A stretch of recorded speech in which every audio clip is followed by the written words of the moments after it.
রাতের আধারে ফেলে যাওয়া হচ্ছে আওয়ামী লীগ নেতাকর্মীদের বাসায় কাফনের কাপড়। কারা এরা? জানতে চোখ রাখুন ট্রেন্ড স্টুডিওতে। আমি 2 নম্বর ওয়ার্ড যুবলীগের সভাপতি ছিলাম এবং আওয়ামী লীগ করি। সে সাথে আজকে আমার বাসায় রাত্রি আমি সকালে ভোর 6টায় উঠে দেখি যে আমার বাসাতে যে কাফনের কাপড় এই লেখা, এটা আমি খুলে দেখি যে কাফনের কাপড়। কর্মী হিসেবে কাজ করি, কোনো পদ পদবিতে আমি নাই, তারপরে আমি লেগে ভালোবাসি, এই কারণে আমি কাজ করি।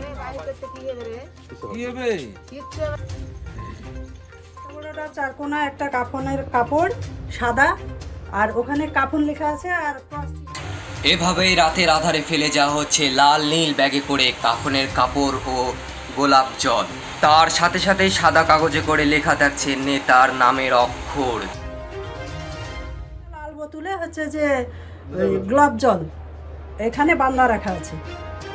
বের হয়ে সবাই তাকাচ্ছে, বলছে এই করছে যে কে এটা করেছে, কিন্তু কেউ দেখেনি কখন করে গেছে। আমার শ্বশুর হচ্ছে ফজরের আজান হয় যখন, তখন নামাজ পড়তে বের হয়ে দেখেছে প্রথম, তারপরে সবাই দেখছে।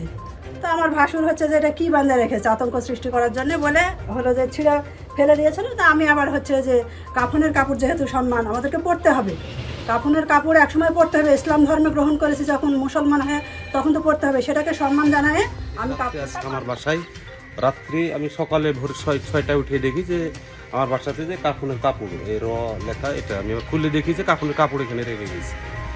কে বা কারা রেখেছে এটা আমি বলতে পারবো না। একটা গোলাপ জল,